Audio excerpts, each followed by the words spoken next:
కొన్ని వచ్చుండే చేయలేదు వాళ్ళు. ఎందుకు వెనకాడారో తెలియదు. అప్పుడు అందులో పూర్తిగా మెజారిటీ ఉంది కదా వాళ్ళకి.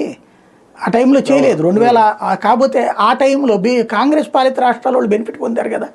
ఇప్పుడు ఫర్ ఎగ్జాంపుల్ రాజశేఖర రెడ్డి ఉన్నాడు, అప్పుడు ఏం చేశాడు, ఇక్కడ రిజర్వేషన్స్ మార్చి పడేశాడు. ఇప్పుడు నందిగామ అక్కడ ఎస్సీ నియోజకవర్గం కింద మార్చాడు. దేవినేని రమణ స్ట్రాంగ్గా ఉంటాడు కాబట్టి దాన్ని దెబ్బకొట్టాడు.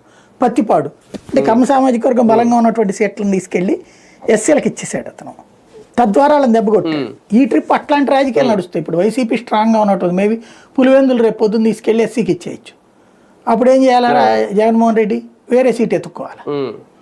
అట్లాంటి పరిస్థితి సృష్టిస్తారు ఇప్పుడు. అలాంటివి జరుగుతాయి గ్యారంటీ.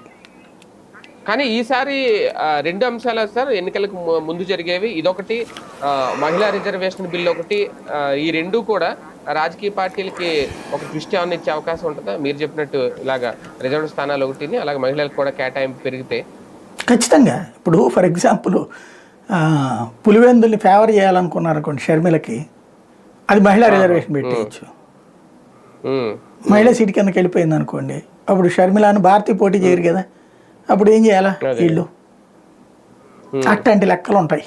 రాజకీయం చాలా నడుస్తుంది. నియోజకవర్గాల పునర్విజయంలో చాలా డ్రామాలు నడుస్తాయి, చూస్తూ ఉండండి. జనాభా పెరుగుదలగా ఎక్కువగా ఉన్న రాష్ట్రాలకి ఇబ్బంది ఉండదేమో. అంతే.